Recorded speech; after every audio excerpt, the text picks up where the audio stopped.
Con el propósito de brindarle valiosos consejos médicos para el cuidado de su salud, presentamos Consulta Médica Clínica.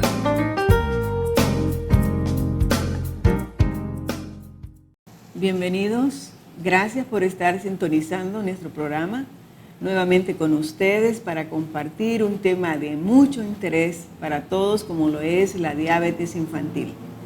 Y con nosotros tenemos al doctor Billy Fuentes, quien es endocrinólogo pediatra, jefe del Departamento de Endocrinología del Hospital de Niños Benjamin Bloom. Bienvenido, doctor, gracias por estar con nosotros y es un privilegio tenerlo. Muchas gracias, doctora, por invitarme. Espero que lo que hablemos sobre diabetes sea de beneficio para la teleaudiencia. Y ya entrando en el tema, ¿qué es la diabetes infantil? Bueno, la diabetes infantil, nombre al que nosotros realmente estamos acostumbrados, pero que en cierta medida cada día vamos alejando un poco más y llamándola más tipo diabetes tipo 1. La diabetes tipo 1 es un problema autoinmune, es un problema que el mismo organismo destruye las células beta del páncreas, que son las células que producen la insulina. Y valga la aclaración para la teleaudiencia, la insulina es la hormona encargada de regular el azúcar en la sangre. De tal manera que es el páncreas el que produce la insulina y la insulina regula el nivel de azúcar en la sangre. ¿Cómo se manifiesta este problema en los niños? ¿Qué síntomas o qué cosas podían los padres tomar en cuenta para ellos acudir a consultar? Fíjate que yo creo que tal vez esta pregunta es tal vez lo más importante de la entrevista, y es el hecho de que la diabetes, si bien es cierto, hay tres características que son realmente muy familiares para todos los médicos, no así para los padres. Son niños que presentan lo que en medicina llamamos poliuria, o sea, son niños que empiezan a orinar en cantidad desmedida, son niños que por otra parte tienen una sed exagerada, están tomando agua prácticamente todo el día, y por otro lado, esto difiere un poco en la diabetes tipo 1, o sea, la diabetes infantil, en el sentido que los niños, en lugar de aumentar de peso, muchas veces empiezan a bajar de peso. De tal manera que esto hay que advertírselo a los padres. Si un niño, por ejemplo, está perdiendo peso, un niño está orinando demasiado, o las otras dos cosas importantes que me gustaría insistir, es el hecho, si un niño que ya él ha dejado de orinarse en la cama, de repente empieza a orinarse en la cama, hay que tomar en cuenta que no vaya a ser eso diabetes. Y por otro lado, además, niños que tienen problemas respiratorios pueden confundirse algunas veces con la peor complicación de la diabetes, que es la cetoacidosis diabética, en la cual el niño tiene su sangre marcadamente ácida y por eso empieza a respirar en una forma muy rápida, y muchas veces el médico que no está familiarizado con la enfermedad, o que realmente, porque esto no es una cosa que ocurre todos los días, lo pueden tratar con un problema bronquial o un problema de espasmo bronquial, cuando en realidad lo que sucede es que el paciente está en esa complicación grave de la diabetes, que es la cetoacidosis diabética. De tal manera que esos serían los puntos más importantes. Y en cuanto al diagnóstico, para hacer el diagnóstico certero de que un niño es diabético. Mira, generalmente los niños llegan en la crisis, o sea, llegan en el cuadro de cetoacidosis diabética, en el cual les vamos a tener una glucosa marcadamente elevada, usualmente arriba de 250, vamos a tener por otro lado acidosis en la sangre se vuelve ácida, y por otro lado tenemos cuerpos cetónicos, que eso se mide fácilmente en orina, de tal manera que esa tríada de cuerpos cetónicos, acidosis y azúcar elevada nos hace pues hacer el diagnóstico de un cuadro de cetoacidosis diabética. Pero en el caso de que el niño no llega en ese cuadro, sino que está, digamos, tal vez en los primeros días del problema. Entonces, todo niño que tiene una glucosa a cualquier hora del día mayor de 200, en 2 ocasiones tenemos que considerar que es un niño diabético. La otra cosa también es que si el niño en una glucosa en ayunas tiene un valor mayor de 126, en 2 ocasiones debe de considerarse el paciente como diabético.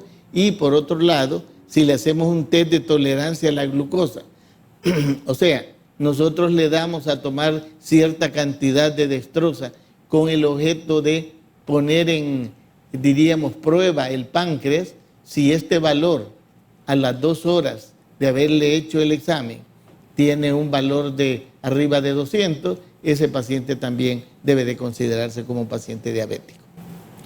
En cuanto a la diabetes tipo 2, estaba leyendo de que se está haciendo bien común también en los niños. La diabetes tipo 2 está íntimamente en este momento relacionada con la obesidad, con esa epidemia que está sufriendo el mundo de obesidad a todo nivel.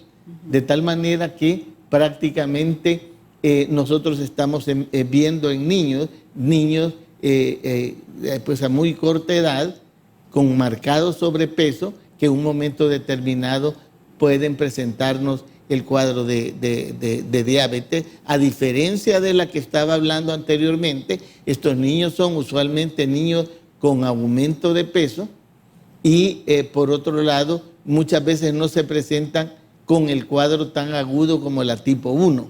Sin embargo, estos niños, cuando uno mide los niveles de insulina están altos, a diferencia de lo que ocurre con la tipo 1, porque en la tipo 1 generalmente o todo el tiempo el azúcar va a estar baja, la insulina va a estar baja, y en la tipo 2 usualmente la insulina está marcadamente alta, y lo que sucede es que la insulina no actúa y no funciona como debería de funcionar. En cuanto a los factores de riesgo, cambian, ¿verdad? Para la 1 y para la 2. Sí, los factores de riesgo cambian porque en realidad la diabetes tipo 1 es realmente un problema poligénico. Son varios genes los que están interviniendo en el problema. Y la diabetes tipo 2, existen también fenómenos que se sobreagregan al problema genético, como podría ser la obesidad, como podría ser la inactividad en los niños, especialmente pues ahora con tanto tablets y tanta televisión, los niños disminuye el nivel de actividad, estos niños van aumentando de peso, y además la inseguridad por la que está viviendo pues toda la familia, que no pueden permitir que los niños vayan a jugar libremente. Todo esto está contribuyendo a la obesidad, y todo esto está contribuyendo al aparecimiento de casos de diabetes tipo 2. ¿Podemos prevenir la diabetes en los niños? Bueno, podemos prevenir la tipo 2. Es decir, en el caso de la tipo 2, si nosotros corregimos esos factores de riesgo, el problema se puede hacer que aparezca mucho más tardíamente o incluso que no aparezca. La tipo 1 es un poco diferente, porque la tipo 1 es un problema autoinmune, es un problema que el mismo organismo está generando en contra del páncreas del niño, y entonces en ese caso no tenemos en este momento una forma de cómo prevenirlo. Sin embargo, pues indiscutiblemente el empleo de disminuir tantas calorías, disminuir cosas es bueno, pero no por eso vamos a decir que vamos a poder prevenir el cuadro de diabetes tipo 1. Y eso es precisamente por lo cual la valoración de riesgo de que si tú tienes un hermano con tipo 1, ¿qué chance tienes de desarrollar diabetes? Algunas veces se considera o riñe con la ética, porque no tenemos algo como detenerlo. Y entonces lo que se logra es más preocupar a los padres en un paciente que tal vez nunca va a desarrollar diabetes, y ellos van a estar pensando que el riesgo es alto y que en algún momento esto va a ocurrir. En cuanto al tratamiento. En cuanto al tratamiento, es diferente en los dos casos de diabetes. En la diabetes tipo 1, indiscutiblemente, el empleo de insulina es el tratamiento y no existe al momento ningún otro tratamiento. Claro, la forma de la administración de insulina es la que ha venido cambiando. Teníamos jeringas, después de las jeringas tenemos también ahora infusoras para que la insulina esté pasando continuamente.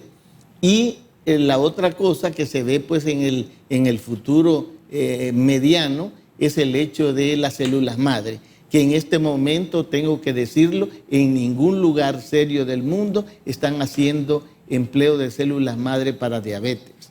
El año pasado en el Congreso en Boston, uno de los principales investigadores, él decía que no creía que en términos de un año, pero que se sentiría frustrado si en 10 años nosotros no teníamos ya el tratamiento con células madre para solucionar el problema de la diabetes. Una vez que se hace el diagnóstico de que un niño es diabético, ¿qué hacemos? ¿O puede un niño con diabetes llevar una vida normal? Mira, realmente es increíble. Todos los niños que tenemos con diabetes llevan una vida normal. Llevan una vida normal, no hay ninguna limitación en relación a su ejercicio, excepto pues en aquellos casos en los cuales está en un periodo en el cual la diabetes está descontrolada por diferentes razones. Pero en términos generales el niño funciona como un niño completamente normal y además su plan de alimentación es una alimentación normal como la que prácticamente todos deberíamos de llevar, ¿verdad? Es decir, limitación en las azúcares, eso no le podemos decir incluso a un niño que no tenga diabetes, mire, come bastante azúcar. Y en el caso de los niños diabéticos, pues eso sería tal vez la limitación, pero estos aprenden muy bien a controlar su dieta y por otro lado a aplicarse la cantidad de insulina dependiendo de la cantidad de carbohidratos que el paciente esté comiendo. Muchas gracias, ha sido una información fabulosa, estamos muy contentos y creo que todos los que nos están sintonizando habrán aclarado muchas dudas con respecto a la diabetes infantil. Actuemos ya contra la diabetes. Es una iniciativa conjunta de la Organización Mundial de la Salud y la Federación Internacional de Diabetes. Es una de las muchas iniciativas que estas dos organizaciones están llevando a cabo a nivel mundial, regional y en cada país con el objetivo de reducir el impacto de la diabetes y sus condiciones crónicas asociadas que tienen en la salud de los niños y los adultos en el mundo. Actuemos ya, dice la OMS. En San Juan capítulo 4, versículo 35, Jesús dijo algo similar. Cuando sus discípulos lo encontraron en el pozo cerca de Samaria, evangelizando a una mujer, Jesús les dijo, alzad vuestros ojos y mirad los campos, porque ya están blancos para la siega. En la Nueva Versión Internacional dice, abran los ojos. En otras palabras, es tiempo de actuar. Hoy más que nunca debemos decir con el apóstol Pablo, ay de mí si no anunciare el Evangelio. Esa es otra tarea, anunciar al mundo necesitado que Cristo es la respuesta para su vida. Este es un mensaje que predicamos, un mensaje sencillo y claro que básicamente consiste en dos verdades. Uno, que Dios mandó a Jesús al mundo para salvar a los pecadores. En Timoteo, Pablo dice, palabra fiel y digna de ser recibida por todos, que Cristo Jesús vino para salvar a los pecadores, de los cuales yo soy el primero. Y me gusta la nueva traducción del lenguaje actual que dice, esto es verdad y todos deben creerlo. Jesucristo vino a este mundo para salvar a los pecadores del castigo que merecen y yo soy el peor de todos. Pero Dios fue bueno y me salvó y así demostró la gran paciencia que Jesucristo tuvo conmigo. Lo hizo para que otros sigan mi ejemplo y confíen en Cristo para tener vida eterna. La segunda verdad es que todo el que cree en Él tiene vida eterna. Dice la palabra en Juan 3:16 en la Nueva Traducción Viviente, pues Dios amó tanto al mundo que dio a su Hijo único para que todo el que en Él crea no se pierda, sino que tenga vida eterna. Y San Juan 1:12 dice, mas a todos los que le recibieron, a los que creen en su nombre, les dio potestad de ser hechos hijos de Dios.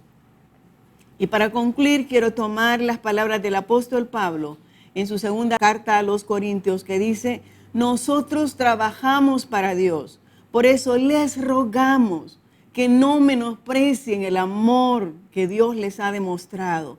Dios dice en la Biblia, cuando llegó el momento de mostrarles mi bondad, fui bondadoso con ustedes. Cuando necesitaron salvación, yo les di libertad. Escuchen, ese momento oportuno ha llegado. Hoy es el día que Dios puede salvarlos. Sí, hoy ha llegado la salvación a tu vida. Lo único que tienes que hacer es creer en el Señor Jesucristo como tu Salvador, tomarlo como tu sacrificio, confiar en Él y tomarlo como tu Señor y Salvador. Por favor, di esta oración conmigo. Señor Jesús, creo que tú moriste para salvarme. Creo que tú te sacrificaste por mis pecados. Confío en ti de todo corazón. Tú me rescataste del pecado y hoy te recibo como mi Señor y Salvador. Amén.